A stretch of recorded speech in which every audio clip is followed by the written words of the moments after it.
Hey, what's up, everybody? It's Rox coming to you today with the review for Love and Hip Hop ATL Season 2, Episode 7. We're not doing scene for scene today because the episode, it was just little things in the show that stood out, but nothing that we need to go over piece by piece. So, with that being said, let's get to it, shall we?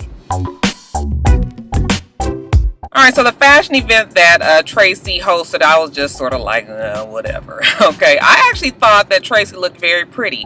You know, that Traci is she's a strange bird, okay? She's not ugly. It's almost sort of like she got a whole bunch of different parts of nice looking things from different people, and then God went on ahead and put it all on one face.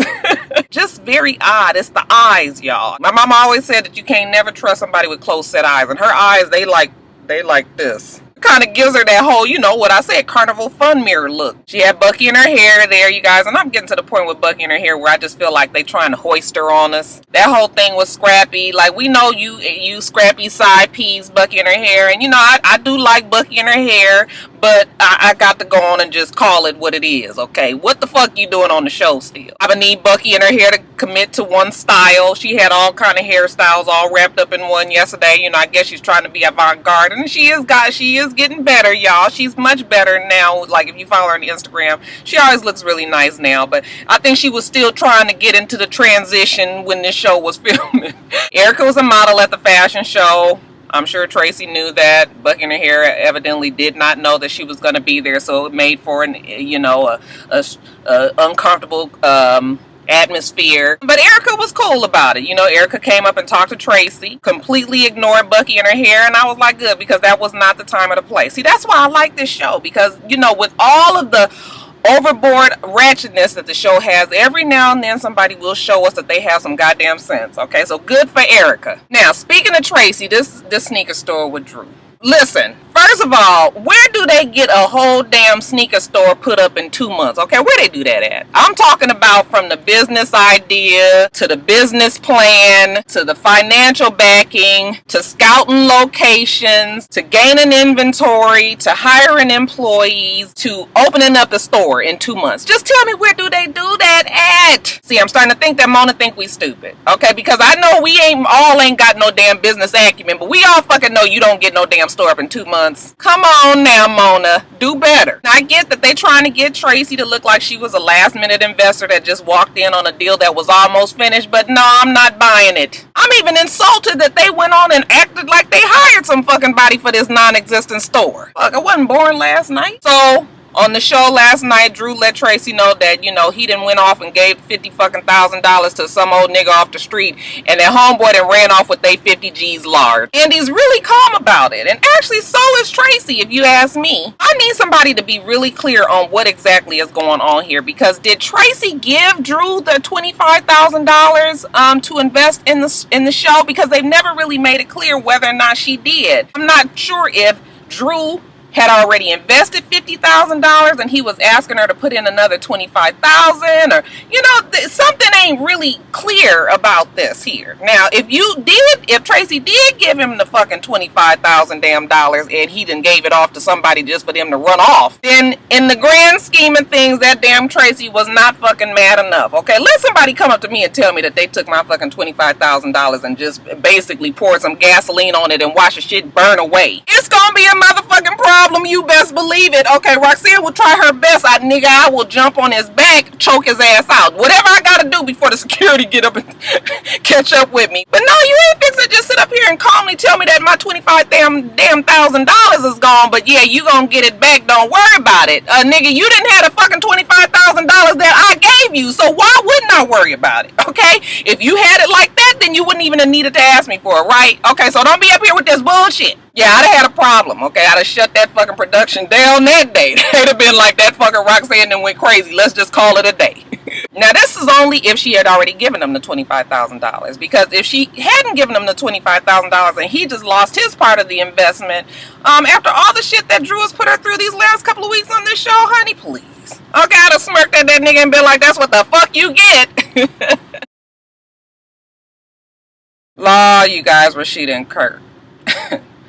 I can't today. I just cannot. I cannot with these two today. Now I know it's going around. A lot of people are saying that their whole little scene about this baby and the pregnancy and the abortion and all that is fake. And I don't really know what to think about it, because I would really like to think that you wouldn't sell out that big to put your marriage, the reputation of your marriage on the line for just ratings and being on a television show. I just something in me is not letting me believe that shit would be fake. Okay, I'm just hoping that it wouldn't. But then another part of me is hoping that it is, because what the fuck is wrong with Kirk? Okay, Kirk is a freaking asshole. He's a jerk. I know that marriages go through things, and yeah, there are times when one person wants a baby more than the other in a marriage. Okay, and yeah, shit can get real dicey. You know, you might be saying shit that you know, like, hey, I know we pregnant and everything, but see, we pregnant, like Steve Harvey said, we, okay? This is a two-way street here. I didn't fucking get pregnant on my own, nigga. You know I wasn't taking them goddamn pills, but then, you know, you so caught up on these damn condoms and pulling out. Just retarded. Why does he insist on talking about him pulling out? That's the other thing. But yeah, I know that shit happens in conversations and marriages, and it's like I said, it's shit that you would never want to be, you know, broadcast for everybody to see. You might not want a motherfucking baby, okay, but you know, you might say a whole bunch of shit, but you better not never fix your mouth to tell your wife that she needs to get an abortion. You just can't go there. And I just don't understand. Like, he don't even care. Like, is he going through a midlife crisis or something? He gonna tell her he got a whole bunch of fucking kids. That's your goddamn problem. Ain't nobody told you to go fucking impregnate all of goddamn Atlanta, and then I got to pay for it. Okay, when we had already agreed that we was gonna have another fucking baby, to hear you come telling me that you got a whole bunch of kids. Yeah, nigga, so what? Okay, I don't. So I don't know what else to tell you. We fixing to have this goddamn baby. That's what I know. One thing though. Okay, so get them schedules together, D-Lo. Because this is what the fuck is happening here. And you guys know, being married, that you try to see both sides, because a lot of times shit don't be pretty in arguments. But yeah, something's wrong with Kurt. Okay, and then I got a problem with the fact that he want to go and talk to Benzino. You know, I do like Benzino for the fact that he's always been pretty level-headed on the show. Okay, with all of the shit that we say about Benzino, he gonna say what's right, okay? You telling me that he gonna even tell Benzino about pulling out? Benzino was like, that we learned at least in 9th grade that it's like 7 million sperms and it only take one. So if we know 7 million sperms is swimming up that bitch, then why the fuck you don't think that maybe she might get pregnant? I just don't know what to say about Kirk, but I'm really frustrated about him. I'm just hoping. Do you guys think that this whole thing is fake with Kirk and Rasheeda? Y'all going, and I know y'all gonna weigh in on that. Yeah, go on and tell me what you think below. Yeah, that karma is a bitch, right? Remember I told you guys last week that Joseline has now moved into Mimi's spot, because this was the same shit that Mimi was going through with Joseline last week. Okay, well, Shay Mack has moved into Joseline's spot. Joseline is irritated that the same type of bitch then snuck up in the fucking back door on her and got Stevie J's attention. Y'all remember last season how she would be all up in Mimi's face and being real disrespectful and saying shit like, you know, they could share Stevie J and she could have him, you know, certain times, and the other one could have him the other times. And you know how irritated Mimi would get with all of that, and you know, she would just be really in her face. Well, here we go with the karma. What goes around comes right back on around, right? So we fast forwarded to this season, and Shay Mack has become a damn problem. Okay, Stevie J, he got his women, he got his plethora of women, and he just wants everybody to sit comfortably on the damn bus. He tells Shay Mack that he wants her to meet with Joseline. Okay, everybody get together and talk, and you know, maybe then we can get this album off the ground and we get this song off the ground, or whatever it is they trying to do. I already can tell you right now that ain't gonna be a good damn idea, but hey, this is what they do on the show.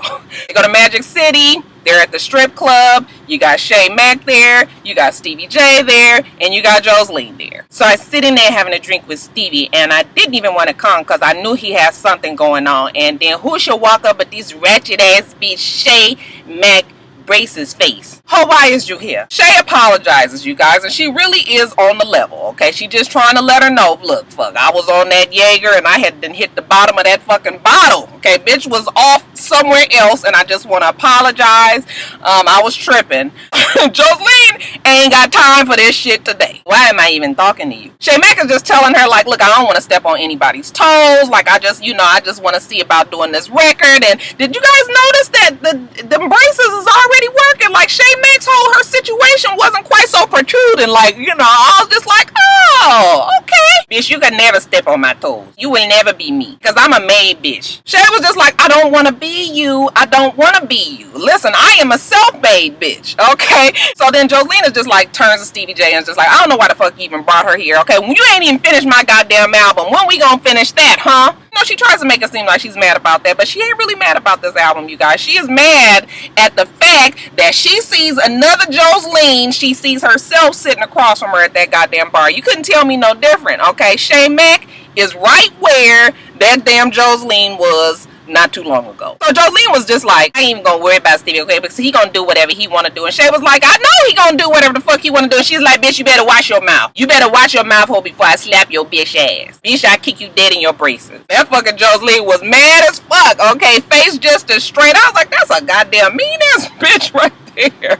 Stevie J is just like, damn, see, this is what the fuck I'm trying to tell you. Like, I'm trying to do right, okay? I normally do what the hell I want to do, but that shit didn't work out with Mimi, so I'm trying to be on the up and up with you, Joseline, and tell you what the fuck is going on, and you ain't happy with that. Makes me want to revert to the old sleazo. So Shay Mack is just like, we're not gonna do this album together, like we're not gonna do this song together. And Joseline was like, bitch, you would die, then be born again, and then die again, and then be born again before I ever do a fucking record with your ass. Shay starts laughing, and you guys know Joseline, if you can remember from the whole incident with Carly Crackhead Red last week, Joseline don't take too kindly to you laughing at her, okay? So y'all know what happens then. She reaches out, you know, she jumps up, she's leaving, and she jumps up and, you know, swings at Shay Mack, and Shay Mack is right there back there with her ass. Now I'm gonna tell you what, you know, Shay looked like she could have held her own with Joseline. I would have liked a couple of, you know, hits to go down before security rushed up in there, because, you know, even though that fucking Joseline is a strong ass bitch, okay, I surely wouldn't want to get no fucking tussle with her. But, you know, sometimes, you know, the struggle is for real, okay? And sometimes when you ain't had shit, and the desperation, you know, sometimes desperation will you know, overrule the fucking talent, okay? And at this point, I think Shay wants to get wherever Joseline is, as far as some success in their career, even though I don't know what exactly it is that Joseline do. Evidently she's in Puerto Rico now filming her video. So maybe we'll be seeing something from the Puerto Rican princess. But yeah, that's kind of how I go. You know, they carry everybody out. I was also mad at the fact that Miss Mona tried to edit in some shit that Shay Mack said last week, and I was like, now come the fuck on, Mona. Now y'all see, this is what I'm telling y'all about that fucking think that we stupid. Do you really think that we was gonna forget a whole 7 days later that, you know, Shay Mack was with the what is this? What is this? Didn't we just see that last week? So why did you guys think it was gonna be okay to edit that shit in the day, knowing good and damn well that ain't what the fuck she said? See, this is what I'm talking about, editing. They will make you seem a whole fucking different way. That Shay Mack was probably just sitting there like, shit, I'd have fucked that bitch up. Alright, lastly, you guys, Mimi. Now, I know that Mimi is confusing everybody this season. Nobody is really understanding why Mimi is going off the way she is and acting a fool the way she is. So let me just try to break it down for y'all, because y'all know I be trying to look at both sides. We know last season that Miss Mimi was made a fool on every single occasion, okay? She just never came out on top. She never fucking won. So what Mimi said she was gonna do this season, this is what she said to herself off season, is she gonna get her a new man, and she gonna bring him on the show, and everybody is gonna see how happy she is because she's moved on, and she's got this new man that loves her to death, and everything is gonna be real honky-dory, okay? But the shit ain't worked out that way. You know why? Because no sooner than Nico got his ass up on that show is that Kate Michelle done called his ass out for his closeted tendencies. See, this ain't really how Mimi had planned the shit to go. That's why she keep on saying that everybody is ruining her shit. Okay, this is her fucking shit and everybody's ruining it. What she really means is, this is my shit, my part of the show. Everybody's fucking up my part of the show. This was supposed to be my time to look like, you know, I'm winning. I get it. She wanted a new image this season, and it's turning out that it's not working out her way. I totally get that part. She's not going about it the right way.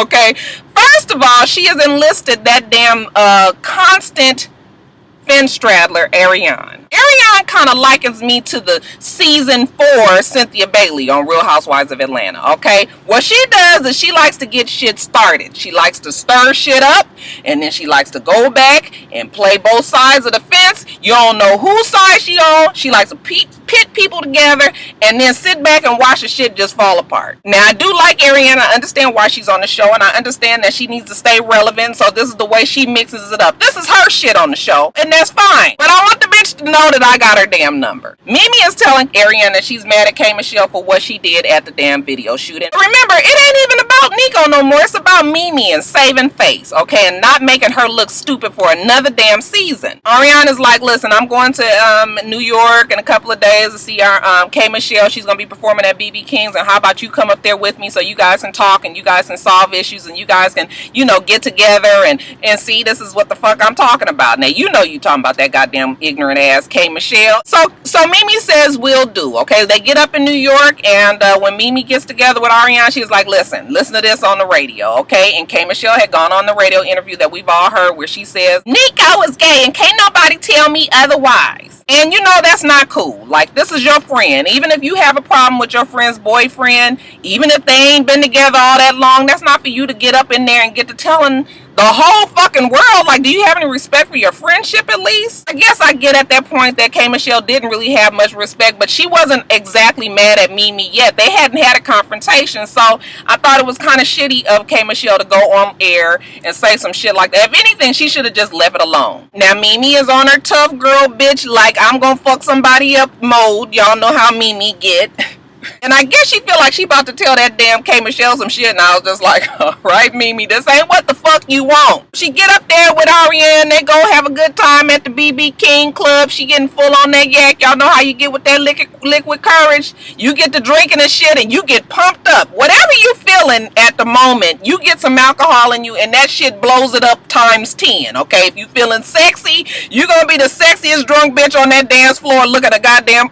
Your ass is mad, you gonna get 10 times fucking madder. If your ass is sad, you're gonna get to crying and shit. Yeah, the alcohol, all it does is make everything bigger. So really, getting drunk is only fun if you a fun drunk. If you one of them fighting ass drunks, then maybe you don't need to be drinking in situations like this. Make a long story short, you know, I guess Mimi thought she was gonna get in there and tell K Michelle something, and that shit got turned around real quickly, okay? K Michelle just like, you know what, Johnny gay, Nico gay, and you deserve better than that, but if that's what you want, then okay. In the midst of all that, Miss Mimi tells her that she ain't got no man and she ain't never gonna have no fucking man. And you guys, I have to say that shit struck a nerve, because K Michelle's like, y'all don't get a fucking enough for telling me I ain't gonna have no damn man. I don't really know when K Michelle is gonna get a man. She would have scared me if I was a man. Like, I would be afraid to try to date K Michelle with all her antics. Even if we enjoy the shit. In real life, you can't have no bitch wanting to go off on every goddamn body if you try to take him home to mama, and then she gonna cuss out Uncle Gus at the fucking family barbecue because he told her she got a big ass. Like, no.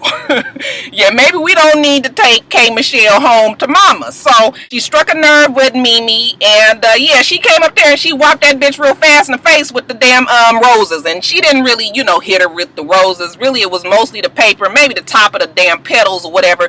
But it wasn't no like what I thought it was gonna be, because I was ready for petals and shit to be flying all up in the air. And that's that. The security comes in and rushes her off, and you know, Mimi is going off on her in the hallway, and she's, you know, she's drunk and she's pissed and she's calling her a nothing ass bitch and she ain't never gonna have nothing and all of that. And like I said, it was nothing serious, but it was kind of sad to see friends go there, okay? To see a friendship go there, it was bad to see. Now, on a side note, we all need to kind of stop giving K Michelle a pass to just do whatever the fuck she wants to do. I enjoy K Michelle as well. I think she is an amazing talent.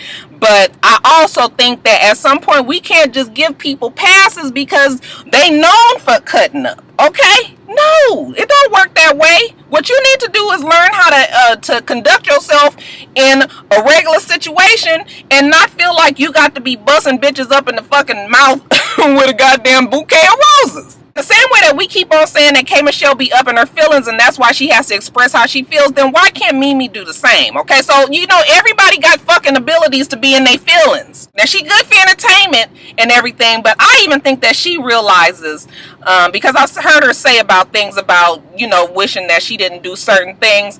I think that we can't just, as we grow older, we just can't think that we fucking do whatever we want to do. And that's what's wrong with people. Okay, that's what's wrong with the world today. You got people saying shit on internet, you know, and being rude and mean just for no reason. No, this reality shows is a direct reflection of why people think that they can just run off at the fucking mouth and talk out the side of their neck all the time. But anyway, I'm getting off subject. So like I said, K Michelle walks off and Mimi out there going crazy with, you know, a fucking face full of rose thorns. Ariane pulls her off to the side and she's upset with Mimi for the way that she handled it. But I'm just like, really? Mimi is drunk? Like, what the fuck did you think was gonna happen? You got a drunk bitch handling shit. Mimi talking like, you know, ain't no bitch fixing to ruin my shit. I told you that bitch was ruining my motherfucking day. Ariane was just like, no, you should have fucking walked away. I ain't no motherfucking walk away ass bitch. You ain't got hit in the face with the motherfucking roses. And Ariane was like, that bitch wasn't fixing to hit me in the face with no goddamn roses. And Mimi was just like, bitch, you don't know that. You don't know that. And y'all, she this close to Ariane. I mean, like right here, like if she'd have stuck her tongue out, y'all, they'd have been tongue kissing. I'm just like, bitch, will you fucking back up? Why the fuck you all up in my face? Like, you know, what if she would have been yelling at her and some spit would have been and landed in my goddamn mouth? Like, I'd have been like, ooh, ooh, did she spit in my mouth? Did she spit in my mouth? So yeah, y'all know it was just some foolish drunk talk. Ariane was trying to tell Mimi that she handled the shit wrong. Really, you shouldn't have put Mimi in that circumstance, just like nobody should put K Michelle in these circumstances. That is how that little episode ended. Okay, so as of now, I guess K Michelle and Mimi are on the outs. Alright, you guys, so that's it. I'm gonna get on here back into the office. Y'all like my curls?